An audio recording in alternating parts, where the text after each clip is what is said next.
estou dando continuidade às minhas experiências espirituais. Revelarei coisas sobrenaturais muito fortes nesse vídeo. Falarei de casas mal assombradas e de locais consagrados. Também dos sangues derramados que trazem maldições aos locais, e dos rituais de sangue que marcam os territórios. Falarei das forças ocultas do sacrifício da carne, e a importância do sangue na bruxaria, e também sobre fazendo magia usando o Antigo Testamento, e os sacrifícios da lei mosaica. As bruxas são as sacerdotisas do Antigo Testamento. Falarei da diferença da lei e da graça, do homem carnal e do espiritual, e também quando uma aliança é extinta, outra entra em vigor. Falarei de demônios territorialistas, e as batalhas de controle territoriais entre a igreja e os espíritos das trevas, enfrentando as bruxas dentro de suas áreas de controle. Falarei de animais possuídos e animais enfeitiçados, e sobre os objetos e produtos consagrados aos demônios. Também falarei de condutores do mal,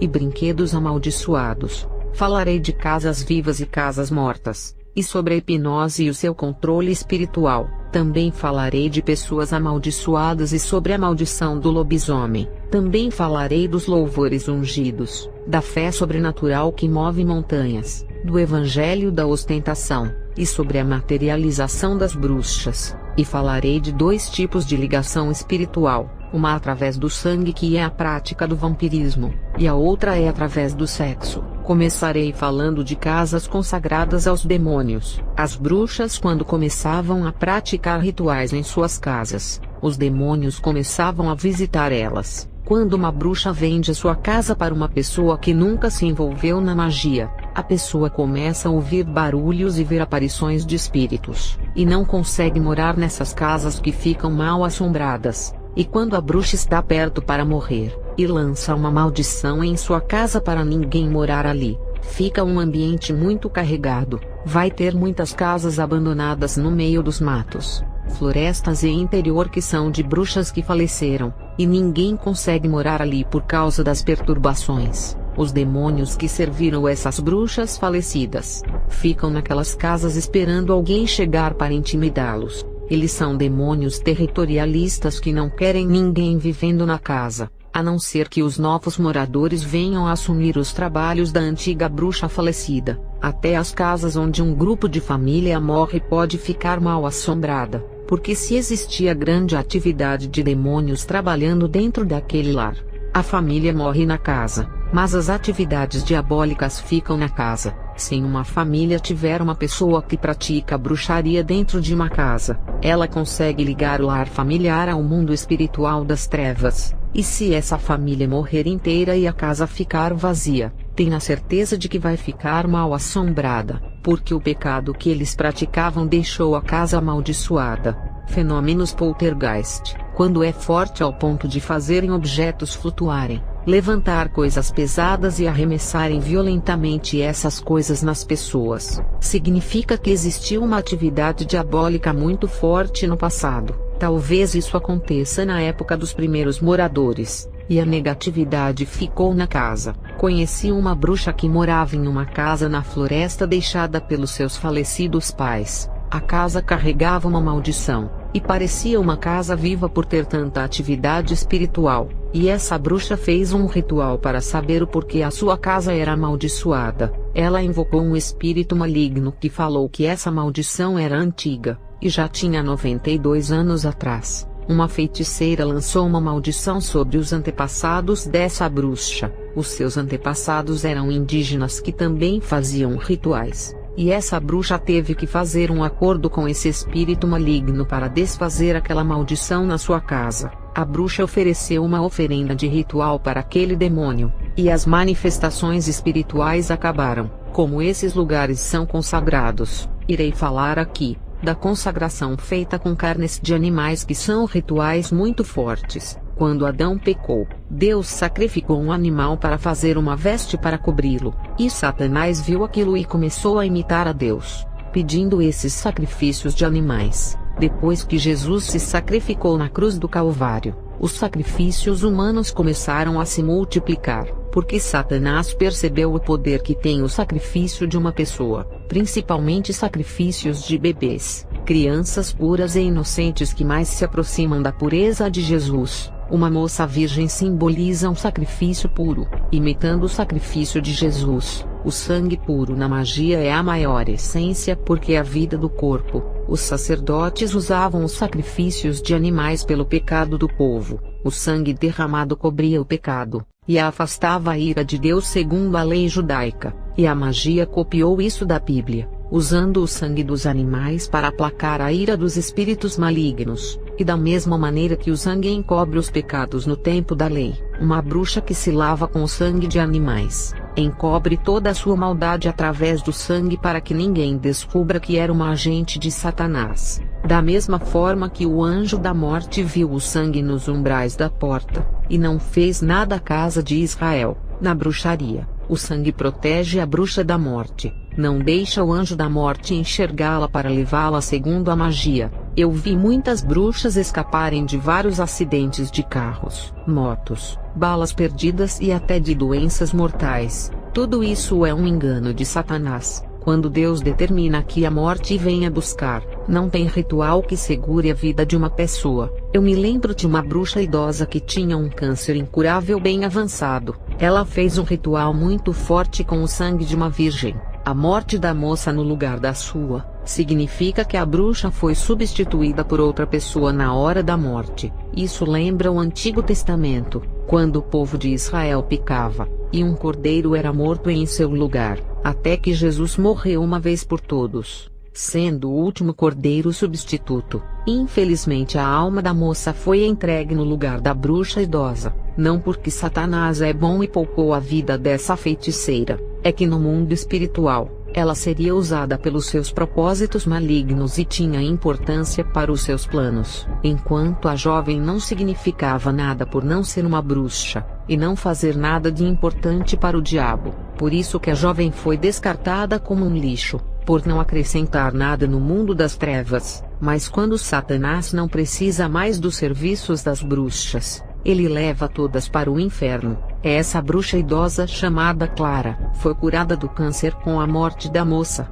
mas o espírito do pacto pediu a alma dela em troca. Eu revelei o nome dessa bruxa, porque ela faleceu depois da pneumonia. Quando 5 anos se passaram da cura do seu câncer, ela morreu de outra doença, e Satanás levou a sua alma. Eu acredito que um demônio colocou pneumonia nela. Jesus veio, se sacrificou e foi o último sangue a ser derramado, para que nenhum animal fosse sacrificado pelos pecados das pessoas. A feitiçaria ignora o sacrifício perfeito de Jesus, e continua fazendo esses rituais. Todos os ramos da feitiçaria que sacrificam animais são malditos. No livro de Gálatas 3 versículo 10, fala que todos aqueles que são das obras da lei estão debaixo de maldição, porque Jesus desfez o antigo pacto com o seu corpo e fez uma nova aliança, e o adventismo se recusa a crer nisso, e guarda o antigo pacto. Eles não acreditam que o crente é salvo somente pelo sangue de Jesus. Eles falam que precisamos do auxílio da lei para nos salvarmos,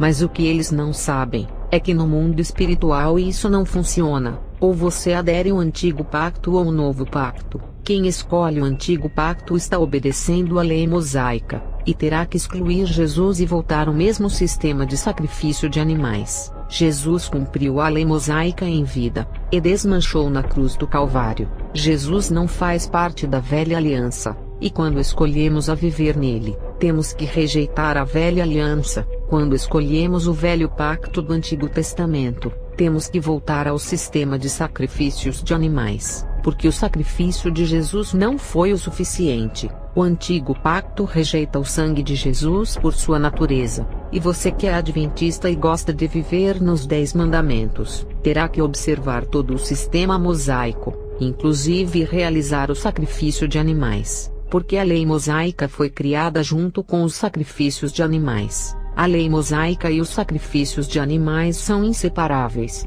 porque toda aliança requer sangue derramado. A antiga aliança sempre derramou sangue de animais, e a nova aliança derramou sangue uma vez para nunca mais. Jesus Cristo se ofereceu. Qual era a diferença entre as duas alianças? Uma era sangue de animais que nunca era suficiente, e não cessava de derramar, A outra aliança é melhor porque não era sangue de animal, e sim do próprio Deus. O antigo pacto é tão insuficiente em salvar uma pessoa, que teve que matar milhões de animais derramando rios de sangue, e ainda não redimiu a humanidade. E a graça precisou apenas de um único sacrifício, que foi o sangue divino que deu início à nova aliança. Sacrifício tão legítimo que não precisa mais sacrificar nenhum animal. Um adventista disse que no Novo Testamento não tem doutrinas, e precisamos da lei para podermos ter uma conduta cristã. Eu disse para ele: quem disse ao Senhor que a graça também não tem doutrinas de conduta cristã? E ainda ficou mais estreito viver na graça. Na lei você podia matar. Davi era um homem que as suas mãos eram sujas de sangue, o que proibiu dele construir o templo. Na graça, se você matar, vai para o inferno. Na lei Salomão teve várias mulheres, e antes da lei, Abraão era casado com Sara e tinha uma empregada que se deitou com ele. Na graça isso é adultério. Na lei, as mulheres dos homens de Deus usavam pendentes que são brincos. Na graça, no livro de 1 Pedro 3 verso 3, e 1 Timóteo 2 verso 9, proibiram os pendentes. Se na lei podia matar o seu inimigo, na graça você tem que amar o seu inimigo. Na lei você podia se defender do ataque do inimigo e feri-lo. Na graça, se tomar uma tapa no rosto direito não poderá fazer nada. Na época da igreja primitiva, os cristãos eram arrastados como ovelhas mudas ao matadouro. Esse foi o exemplo de Jesus quando foi açoitado no caminho do Gólgota e não reagiu. E quando Pedro tentou se defender com a espada, ainda foi repreendido por ele. Na lei predominava a carne. Na graça quem domina é o Espírito. Somos espirituais, e o mundo espiritual rasgou a antiga aliança, e quem vive nela os demônios não respeitam. Eles temem quem vive na graça. O mundo espiritual reconhece o valor dessa nova aliança. Eu disse ao adventista: a graça não tem doutrina. Ainda se tornou mais difícil o caminho do crente. Eu disse a ele: não fique só guardando o sábado. Terá que viver toda a lei fazendo os sacrifícios de sangue e se salvar por ela. Não esqueça de quem tem que viver olho por olho e dente por dente, igual a lei ensina, e não viver a lei pela metade. Está em Gálatas 3 verso 10. Pois todos os que são das obras da lei estão debaixo de maldição, porquanto está escrito: maldito todo aquele que não persiste em praticar todos os mandamentos escritos no livro da lei. Quem escolhe essa velha aliança se justifique por ela. E ele disse: Jesus falou que devemos observar os 2 mandamentos da Bíblia, que é amar a Deus e amar o próximo, que é o resumo de todos os mandamentos. Não acredito que Deus o aboliu.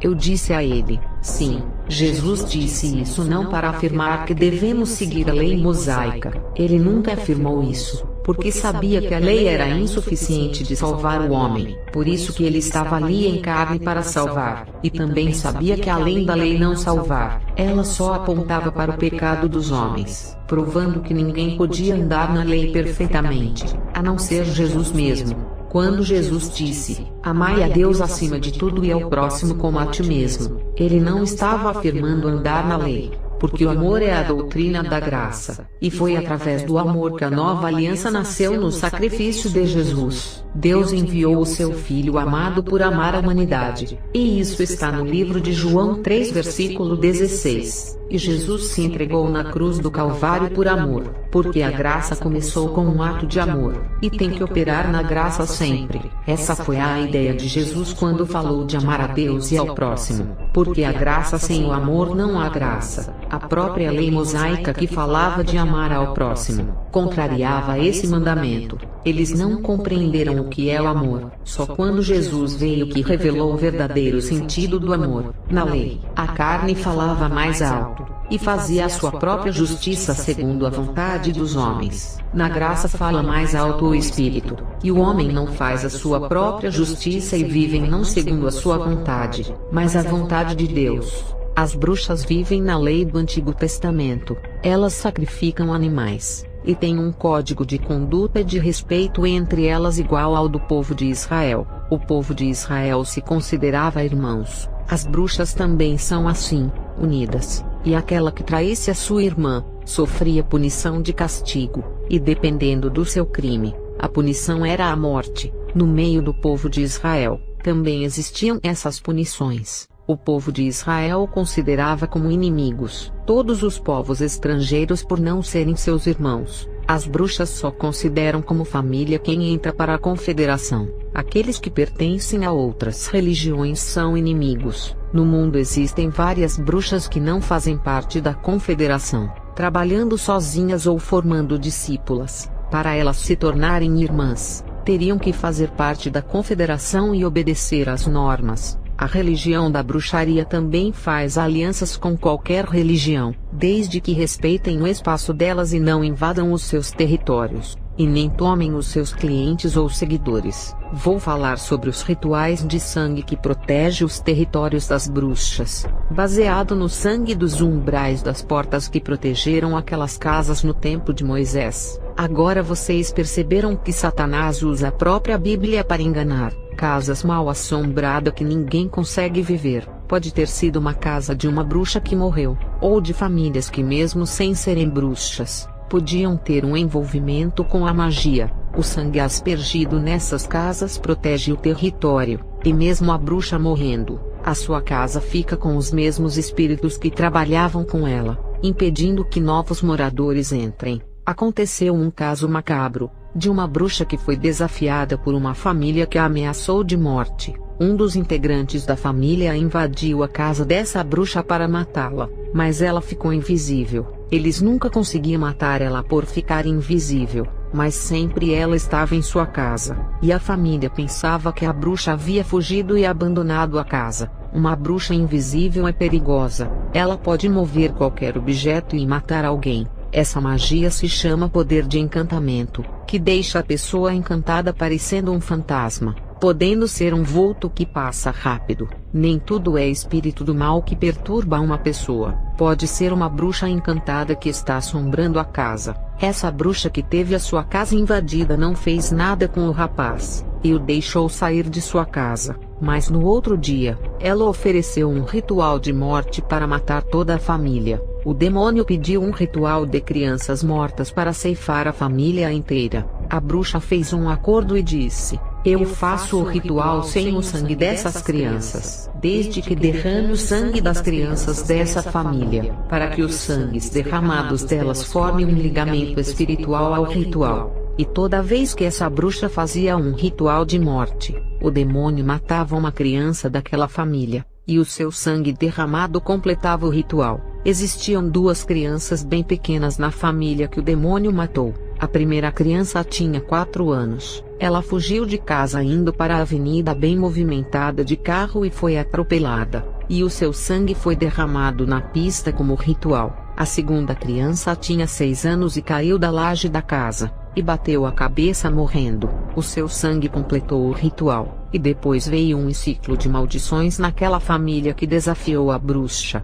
A morte das duas crianças inocentes, tendo o seu sangue oferecido nos rituais, completou, e agora a maldição hereditária iria cair naquela família. Em 10 anos, a família inteira não existia mais, e foi morrendo um por um de doenças, suicídios, outros de acidentes e também assassinadas. As torres gêmeas do World Trade Center, as pessoas que trabalhavam ali, foram oferecidas em um dos maiores rituais de sacrifícios humanos da história da humanidade. Nesse grande ritual, não houve derramamento de sangue, porque o sacrifício seria as pessoas das torres gêmeas. Satanás pediu um sacrifício de pessoas vivas. Na época eu era bruxa, e a maçonaria para a qual a gente trabalhava, estava por dentro desses acontecimentos com o financiamento dos Illuminatis. Na cinematografia de Hollywood, ou na área da música sobre a disputa do estrelato, se aquele cantor que está fazendo mais sucesso do que todos os cantores, sendo a principal celebridade do momento, o cantor que está em segundo lugar como estrela, paga uma bruxa para fazer um ritual de morte, e quem vai ser o sacrifício desse ritual será a estrela do momento, e a sua morte não pode ser de doença, e tem que ser uma morte que venha ferir a sua carne para que o seu sangue venha a ser derramado, e o sangue dele fará parte do ritual para completar. E artistas de Hollywood, quando se incomodam com o sucesso de um ator, eles recorrem às mesmas práticas de tirar o ator que atrapalha o seu brilho, e o impedem de assumirem o topo do sucesso. E sobre o derramamento de sangue em um lar, mesmo que não tenha bruxaria nessa residência, se a família inteira é assassinada na casa em uma chacina, aquele sangue será como um ritual de sacrifício que os assassinos ofereceram aos demônios, sem terem noção do que fizeram para o mundo espiritual, e a casa fica mal assombrada. Um bar que já é um altar de Satanás, onde tem bebidas, sexo, drogas e danças. Os espíritos malignos agem nesses lugares, e quando uma pessoa é assassinada dentro desse bar, o sangue dessa pessoa será como um ritual oferecido para os demônios que estavam naquele bar, lembrando que o bar é um altar de Satanás, ou templo de iniquidade dos demônios, e quando uma pessoa é morta no bar, ou em um salão de danças e bebidas, o sangue dessa pessoa irá trazer tanta maldição para esse lugar que atrairá mais mortes, porque os demônios irão querer derramar mais sangue, e assim formar um ciclo de maldição. Falarei sobre a batalha espiritual, e controle de territórios. Muitos lugares ficam consagrados aos demônios, e a negatividade espiritual domina o ambiente. Quando um crente entra nesses lugares para orar, ele sente que nesses locais existe interferência espiritual de demônios. Os sinais espirituais ficam frequentes nesses lugares. Tem pessoas que quando entram nesses lugares sentem um peso, e saem carregadas das energias negativas. Quando se fala de territórios espirituais, os demônios conseguem controlar um bairro inteiro, uma rua, ou até mesmo uma cidade inteira. Cidades que a taxa de homicídio é alta. Quanto mais pessoas são assassinadas, mais rituais de sangue são oferecidos aos demônios, e a negatividade aumenta e a cidade se torna a pior para viver. Onde não há paz é só tribulação, e o perigo opera. Fora do Brasil, esses domínios de território são mais longos. Tem países da Ásia e África que foram entregues totalmente aos demônios. Eles controlam todos os territórios dessas terras. Os feiticeiros consagram vilas, cidades ou até o país inteiro, entregando esses territórios de terras às forças malignas. Os crentes, quando entram em territórios consagrados, têm dificuldades para pregarem o evangelho, porque enfrentam os bruxos desses lugares e os demônios controladores dessas terras. Muitos homens de Deus que são capacitados conseguem tomar territórios dos bruxos, e colocam os demônios controladores para fugirem por um tempo, e mesmo que esses demônios retornem para recuperarem os seus territórios, eles não conseguirão recuperar o território 100%, porque os seus poderes foram enfraquecidos através da oração de um povo. Eles perderam boas partes de seus territórios, e também muitas almas dos lugares que eles controlavam. Eles podem até possuir as pessoas mais fracas e tentar intimidar o povo de Deus, mas as orações da igreja que se formaram ali enfraquecem as forças deles e as suas atividades malignas. Não são somente as igrejas que sofrem baixas, as tropas das trevas também sofrem. Quando a igreja invade o território dos demônios, podem controlar o local, desde que essa igreja seja levantada por Deus, porque se a igreja não gostar de orar, não fizer jejuns e entrar em um desses territórios, sofrerá muitos ataques até as portas do templo se fecharem, porque em lugares consagrados pelos bruxos tira a força dos invasores, e quando os invasores de territórios não são ungidos por Deus, sofrem muitas baixas, e tem aquelas igrejas maçônicas que são aliadas com as forças das trevas, e não causam nenhum incômodo aos demônios territorialistas. Vocês irão ver grandes igrejas enormes e catedrais na África, e nada de ruim irá acontecer. Igrejas dentro das vilas dos feiticeiros, e os bruxos não irão fazer nada com elas, porque fazem parte do mesmo clube, e participam da mesma empresa diabólica. E os missionários que não são convertidos, homens carnais que entraram no território das bruxas, quando viam os poderes ocultos das bruxas e os móveis flutuando, os missionários não conseguiam operar os sinais da parte de Deus, porque suas obras foram reprovadas. Deus não os ouve e nem faz os sinais a favor deles. Quando esses missionários viram a magia das bruxas fazendo os sinais, Eles voltaram para os seus países e abandonaram a missão. No mundo espiritual, para combater o sobrenatural você tem que ser sobrenatural. Carne não pode combater o sobrenatural. Carne controla apenas a carne, e ainda faz a vontade dela. Um lutador de UFC pode combater outro lutador igual a ele, mas um lutador de UFC não pode combater um espírito das trevas,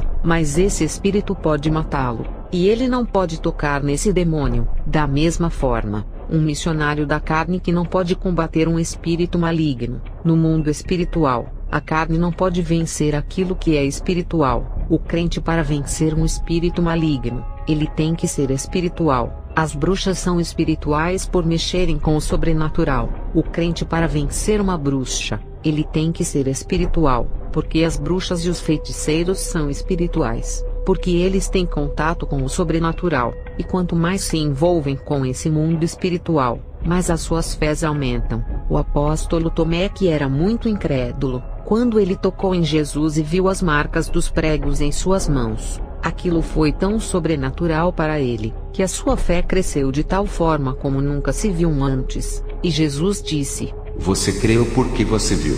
A fé dos bruxos é gigante por causa das coisas sobrenaturais que eles veem. Os bruxos têm mais fé no sobrenatural do que muitos crentes que nunca viram o sobrenatural, e a razão de muitos crentes não crerem em experiências espirituais é porque nunca viram. Mas a palavra diz que aqueles que nunca viram, mas crê, esses são bem-aventurados. João 20 verso 29. Ao que Jesus lhe afirmou: Tomé, porque me viste e acreditaste. Bem-aventurados os que não viram e creram. Creia em Jesus, o Filho de Deus. Alguns crentes têm muita fé, e são espirituais em excesso, porque de alguma forma eles viram o mundo espiritual, ou tiveram contato com o sobrenatural. Mas nos tempos de hoje, é muito difícil encontrar alguém que tenha uma fé gigante no sobrenatural sem ver. As bruxas temem os crentes sobrenaturais, porque eles creem iguais a elas, e são tão espirituais ao ponto de enfrentá-las dentro do mundo espiritual. Irei falar de confrontos espirituais entre a luz e as trevas dentro do território do inimigo,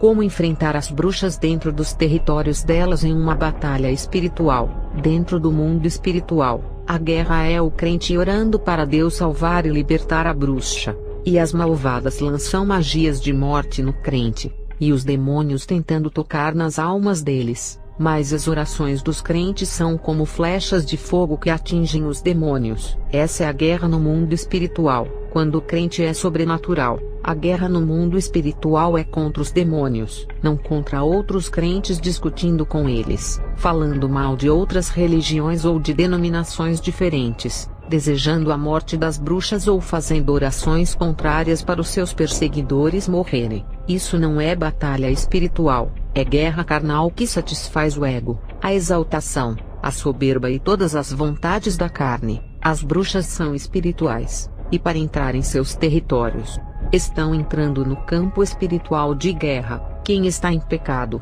Deus não envia em lugares perigosos iguais os territórios das bruxas. Nos lugares dominados pelos espíritos territoriais do mal, os que deviam entrar nesses locais consagrados são os que Deus capacitou, porque para entrar no universo das bruxas e tentar ganhar as suas almas, tem que ser ungido de Deus. Para tirar uma bruxa das trevas é difícil, porque elas estão presas nas mãos de Satanás, e dentro dos territórios das bruxas, se o crente entrar e não for ungido, uma única bruxa consegue paralisar espiritualmente a alma dele. As bruxas conseguem fazer objetos e animais domésticos voarem, fazendo-os flutuarem no alto. As bruxas manipulam o fogo, o ar, a terra e a água. Tudo isso o crente irá virão entrar lá.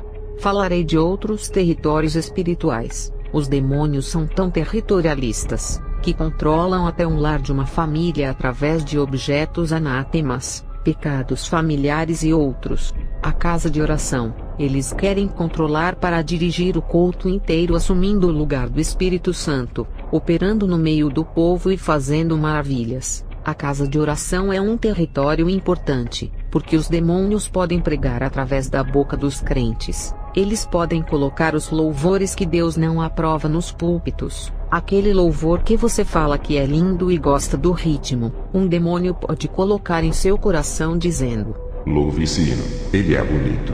E pode ser abominação a Deus. Os demônios gostam de possuir os crentes não libertos para poderem pular, rodar, entregar revelações e profecias. A casa de oração é um dos territórios que mais eles gostam de controlar, para poderem espalhar os seus enganos. E as igrejas sérias que não abriram para o pecado, os demônios territorialistas ficam querendo entrar dentro dessas casas de orações para controlarem o púlpito, que é o lugar de honra, mesmo que a igreja viva em santidade. Se pregar outro evangelho na casa de oração, causa uma legalidade para os demônios entrarem no culto. Se louvarem músicas gospel profana, também irá abrir legalidade para os demônios entrarem. E quando essas coisas entram, não adianta falar que Jesus liberta, cura e salva, porque evangelho falado de boca sem renúncia não terá o mesmo sucesso. O evangelho do mundo não liberta. Os louvores do mundo não tocam no coração e nem fazem ninguém chorar. Vou falar sobre os louvores ungidos. 1 Samuel 16 verso 23. Sempre que o espírito mandado por Deus se apoderava de Saul, Davi apanhava sua harpa e tocava. Então Saul sentia alívio e melhorava, e o espírito maligno o deixava. Esse espírito que disse que foi mandado por Deus não é um anjo. Foi um demônio enviado pelo próprio Deus para atormentar Saul pela sua rebeldia. 1 Samuel 16 verso 14. O espírito do Senhor se retirou de Saul, e um espírito maligno vindo da parte do Senhor o atormentava. Aqui é a prova que quando o Espírito Santo se afasta da vida do crente, um espírito maligno se apodera. Davi tocava um hino na harpa, e o espírito maligno se afastava do rei Saul. Louvores santos afastam as perturbações e os demônios da vida dos oprimidos, e os louvores do mundo gospel não afastam, e o que faz é chamar os demônios para dentro da igreja. Uma pessoa oprimida que sofre perturbações, quando ouve um louvor ungido de Deus, ela volta aliviada e liberta da opressão. Mas quando as pessoas pisam os seus pés em uma igreja que louva os louvores do mundo, as pessoas saem da igreja mais perturbadas do que entraram. Você pode ser ungido. O louvor só tem poder em sua boca se for de Deus. Se for louvor do mundo, não funciona na boca santa. No mundo espiritual, as coisas têm que se completar como luz com luz, e trevas com trevas. A luz e trevas não se combinam no mundo espiritual, e sempre vão estar em guerra. Se você é luz, e louva um louvor das trevas, no mundo espiritual não tem efeito, porque a luz e as trevas não há ligação. Se o louvor for da luz e está sendo cantado por um crente da luz, a combinação é perfeita e o resultado é bom. Um crente muito espiritual que é sensível ao mundo espiritual, ele sente a negatividade de certos louvores,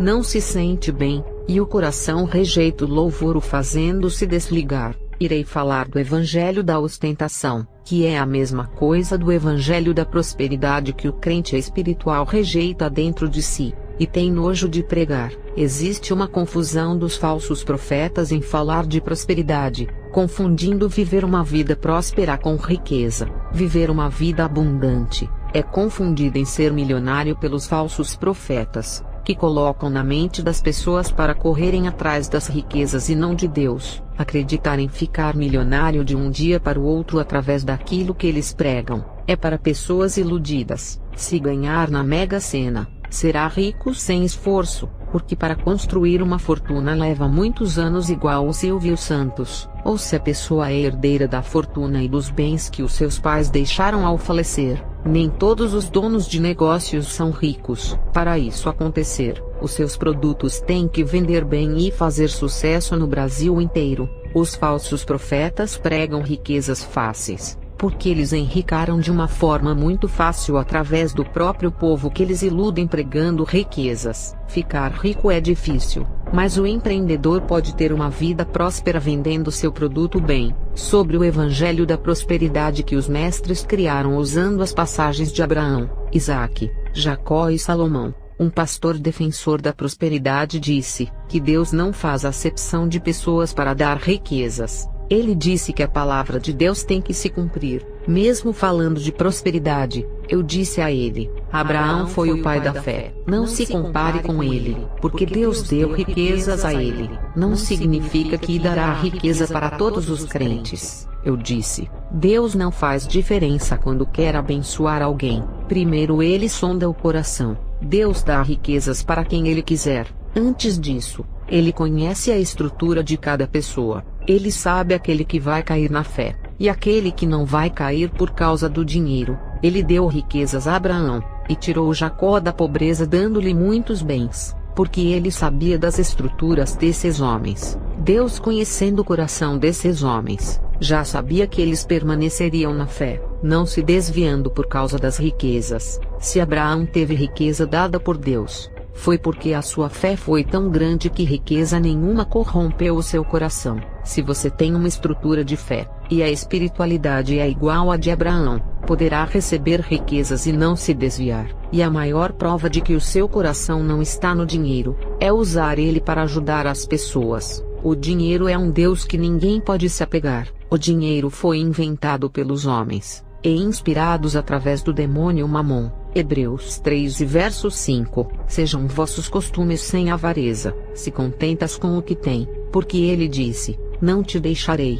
nem te desampararei. Filipenses 4 verso 11 até o 13. Não digo isto como por necessidade, porque já aprendi a contentar-me com o que tenho. Se estou abatido, e se também tenho abundância, em toda a maneira e em todas as coisas estou instruído, tanto a ter fartura como a ter fome, tanto a ter abundância como a padecer necessidade. Posso todas as coisas em Cristo que me fortalece. Romanos 12 verso 16. Sede unânimes entre vós, não ambicioneis coisas altas, mas acomodai-vos nas humildes coisas. Não sejais sábios em vós mesmos, o que importa é o galardão celestial que é puro e santo e não corrompe ninguém. Leia Mateus 5 versículo 12. Esse evangelho da prosperidade abre legalidade para os demônios trabalharem no culto da igreja, e tudo começa no púlpito quando o pregador cai na armadilha de pregar outro evangelho, oferecendo o altar da igreja para Satanás controlar.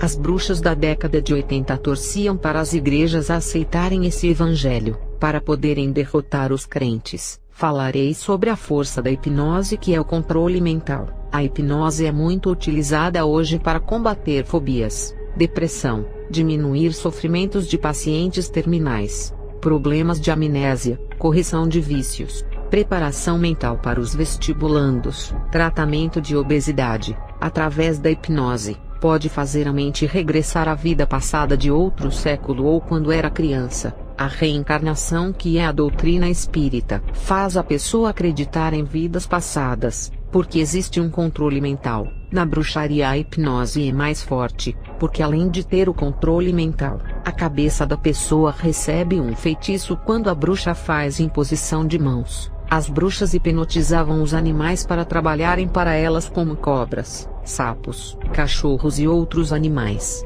que sob o controle da feitiçaria podem atacar uma pessoa. E os animais da água, tanto de rios, lagos e as aves do céu, também podem ser hipnotizados. A magia da hipnose é tão forte, que pode controlar até uma pessoa como um robô. Alguns pastores estão usando isso nas igrejas. Falarei sobre as possessões de animais, e também aqueles que não são possuídos, mas são controlados através dos feitiços. Esse feitiço, que é feito sobre o animal, faz o demônio possuir o corpo dele, e quando o demônio possui o animal, ele dá habilidades e inteligência a qualquer animal irracional. Uma bruxa pode cochichar no ouvido de uma cobra e passar uma mensagem, e a cobra, por estar possuída, tem entendimento igual a uma pessoa. Cobras, ao receberem essas mensagens, vão para matar, e os sapos levam doenças para os lares. Cada animal e inseto tem um objetivo quando são enviados pelas bruxas e bruxos.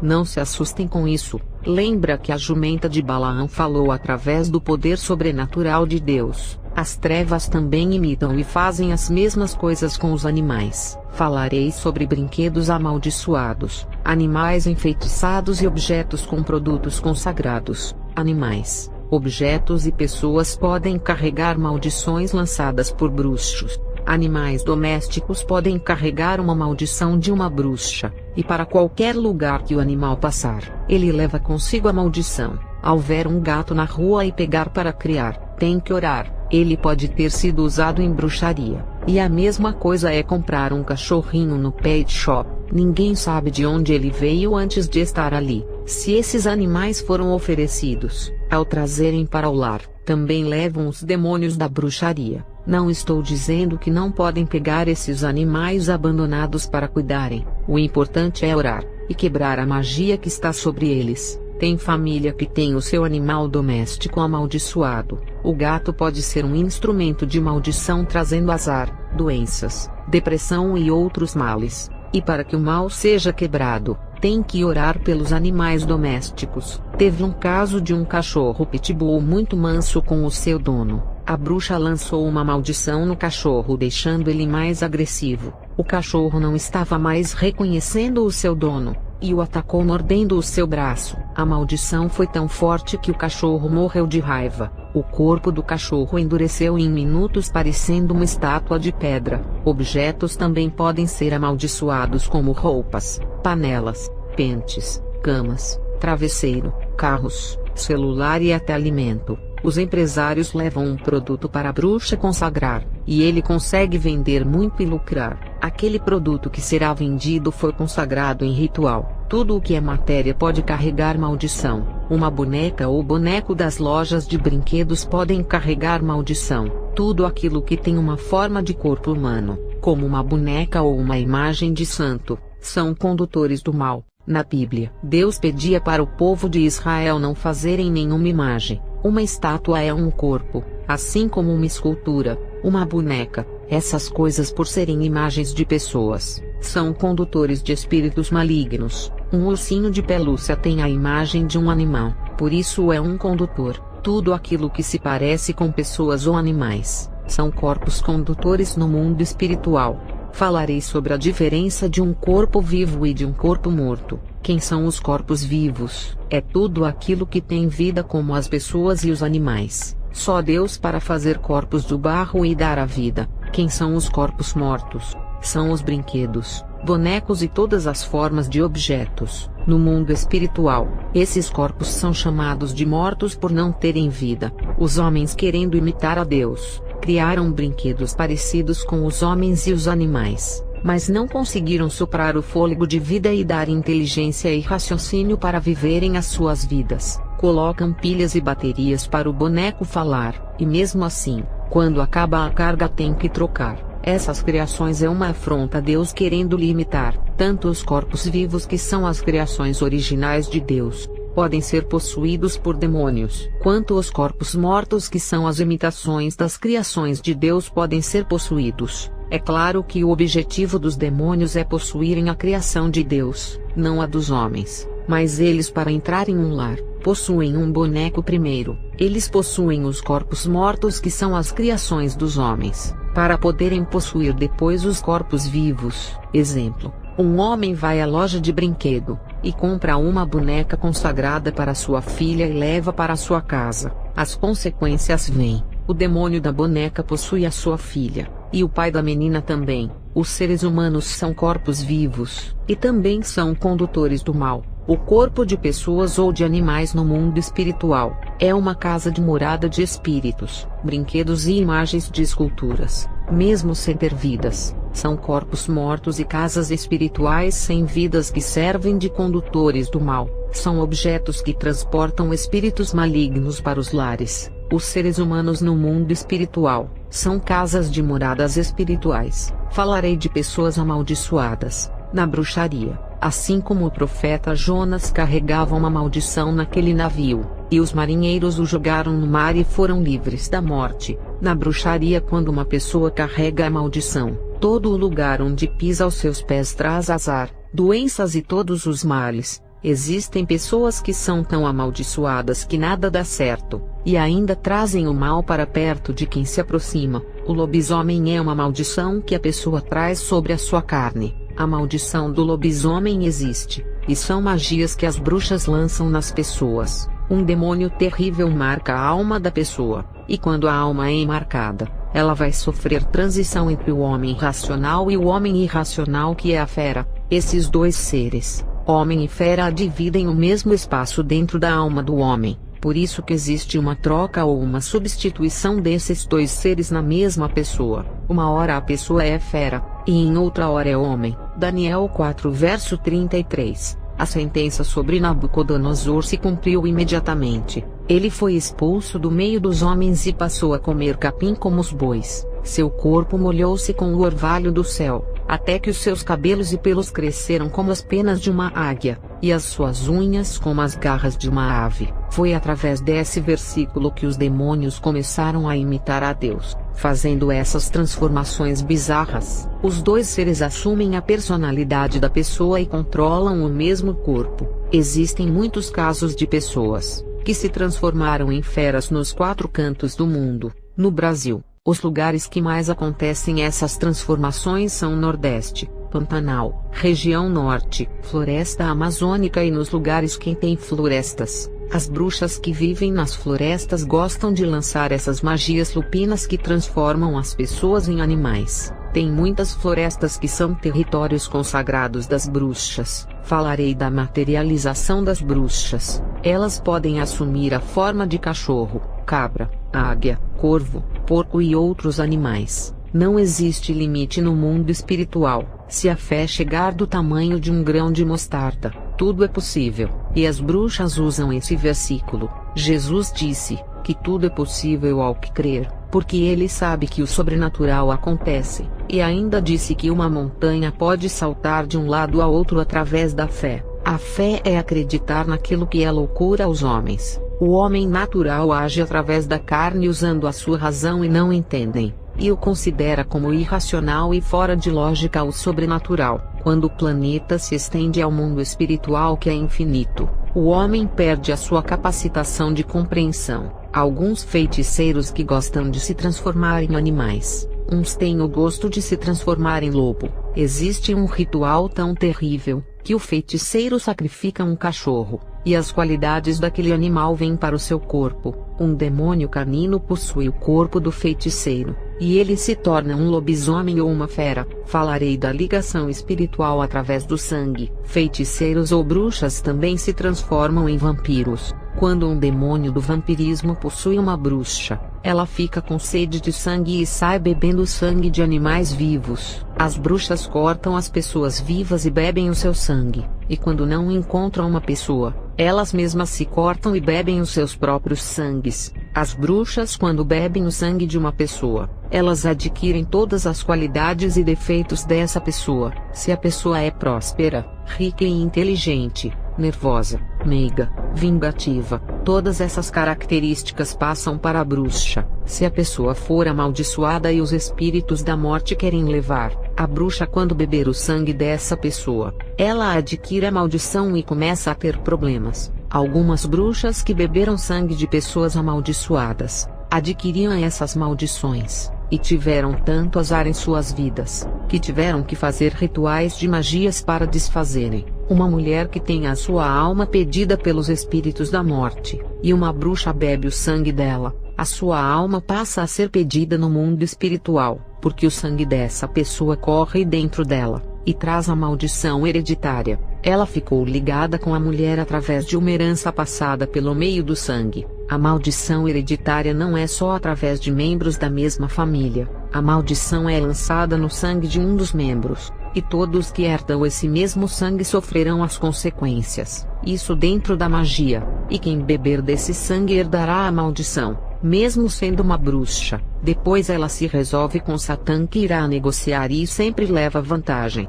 Como no caso de alguém pedir riquezas. Isso para Satanás é como uma mala de papel em cédula que irá se acabar, e em troca ele pede a alma. Bom negociador e trapaceiro que sempre leva vantagens. Quando um dos membros da família que está debaixo de maldição hereditária se converte de verdade, e não será apenas um membro da igreja, a conversão dessa pessoa deixa ela livre da maldição. Mas se a sua família não se converter, a maldição continuará através dos seus sangues. Não precisa ser da mesma família para herdar essa maldição. Na magia, quem beber o sangue da pessoa fica ligada espiritualmente com a pessoa. Uma bruxa que bebeu o sangue de uma mulher que faleceu meses depois, A bruxa faleceu com a mesma enfermidade dela. Essas são as leis do mundo espiritual das trevas. Uma bruxa, quando bebe o sangue de pessoas que têm legiões de demônios, todos esses espíritos malignos migram para a vida dessa bruxa, e ela passa a controlar ou pactuar com esses demônios. E quando uma bruxa bebe o sangue de um feiticeiro,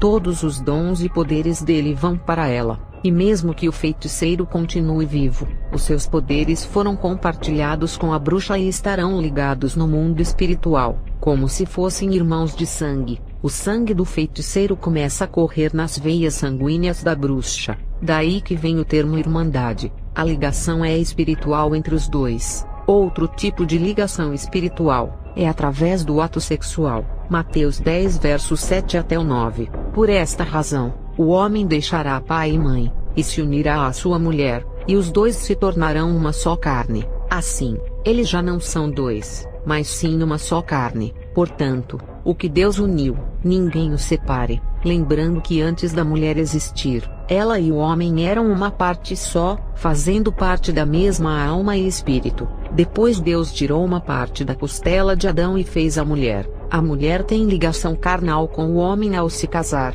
e também tem ligação espiritual, porque antes da sua existência, fazia parte do mesmo corpo e da mesma alma. Casamento é coisa séria, porque as duas pessoas se unem, e o mundo espiritual interpreta isso como uma só pessoa, como duas metades da laranja unidas, e formando o fruto. Os filhos nascem, e herdam não somente o sangue, mas uma parte da personalidade dos dois. Homens solteiros que vão às casas noturnas, ao se deitarem com uma mulher, mesmo que seja por uma hora, o mundo espiritual entende como se fosse a sua esposa, e naquele momento eles se tornam uma só carne, e os demônios da prostituta passam para ele, e os dele passam para ela, compartilhando demônios entre eles, já que se tornaram um templo só, uma carne só. É a mesma coisa de uma pessoa só. A legalidade é grande. O demônio da prostituta vai ter o mesmo direito de trabalhar na vida dela, igual faz na vida do rapaz por estarem ligados sexualmente.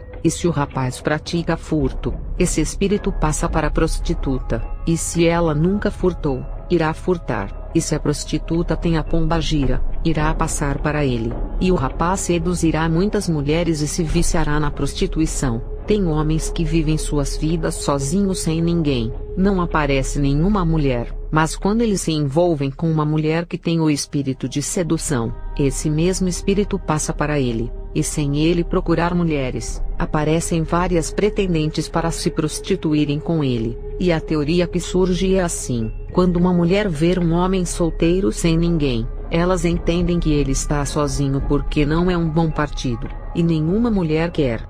Já o homem que a cada dia aparece com uma mulher diferente, elas olham diferente e falam assim: esse homem deve ter algo de especial, porque todas as mulheres o querem, então eu quero saber o que ele tem, que todas se atraem por ele. Estou curiosa. Eu falo espiritualmente o que esse homem tem. Ele tem a pombagira, e não é somente uma, são várias que estão em sua vida, por ter herdado elas através de um ato sexual com uma mulher infestada de pombagiras. E tem aqueles que quando começam a ver aparecerem várias mulheres para eles dizem assim: eu tenho sorte, e não sabe que está cheio de demônios que herdou através de um ato sexual. O que houve foi uma transferência de demônios para a vida dele. Teve um caso estranho de um homem que até ontem nenhuma mulher o queria, e quando ele saiu com a mulher mais bonita da sua vila, começou a atrair muitas mulheres para ele depois. A teoria que surgiu foi que ele, ao sair com a mulher mais bonita do bairro, todas as outras ficaram tão admiradas com isso que ficaram curiosas para saírem com ele também. Espíritos da sedução trabalham assim, para fazerem o homem se sentir o Dom Juan, e prenderem ele na prostituição. Essas coisas são tão diabólicas que não é questão de beleza, e sim espiritual. Conheci uma mulher que não tinha formosura, e era desprezada por todos os homens. Na época eu era uma bruxa, e fiz um ritual de possessão para a sua vida sentimental, e ela a partir daquele dia, foi possuída por legiões de demônios da sedução. Essa mulher conseguia qualquer homem que quisesse, e todos os dias saía com um diferente. Eles disputavam ela como se fosse a única, As mulheres bonitas da vila ficaram confusas com uma mulher de aparência desprezível ser como se fosse uma musa do bairro, e essa mulher compartilhava os seus demônios com todos que tinham relações sexuais com ela, uma prostituta que exerce a sua profissão.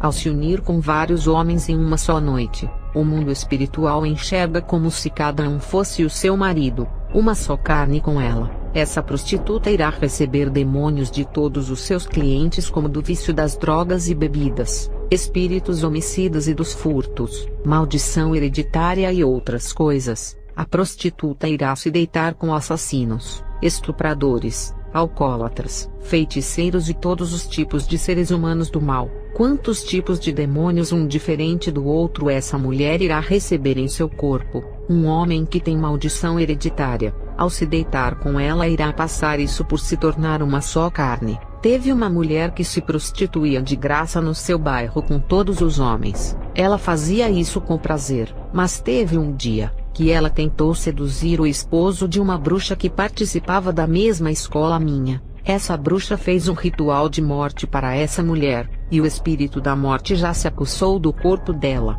e o último homem que se deitou com ela herdou o mesmo espírito da morte. Ela compartilhou para ele quando os dois se tornaram uma só carne naquela noite. A maldição que estava sobre ela foi para a vida dele. Essa mulher morreu 13 dias depois que foi feito o ritual, e um mês depois o homem faleceu. Ambos morreram com as mesmas doenças, ataque cardíaco. Esse homem morreu, e deixou 2 filhos e sua mulher. Ele era casado. Até hoje a sua mulher não entende por que um homem saudável morreu de ataque cardíaco, se não tinha nenhum problema de coração. Quando alguma coisa sinistra vem acontecer com uma pessoa honesta, é porque ela herdou a maldição por ter caído em um laço. Esse é o mundo espiritual, e temos que ter cuidado. Mortes inexplicáveis acontecem. Ligamento sexual é o mesmo ligamento espiritual. Isso é coisa para casamento. Fora dele é maldição. Eu já vi um caso de um jovem puro da igreja que servia a Deus, e nunca teve uma mulher. Esse jovem caiu na fornicação, e os demônios da moça que morava em sua rua passaram para ele, e ele começou a fazer todas as coisas que ela fazia. Esse jovem, por ter vivido uma vida santa, não passou nenhum demônio para ela. Em compensação, ela, que já estava infestada de demônios, passou para ele com a sua queda. Relação íntima é para casados, e as leis do mundo espiritual interpretam assim. Vou encerrar essa parte do vídeo, e continuar em outro vídeo.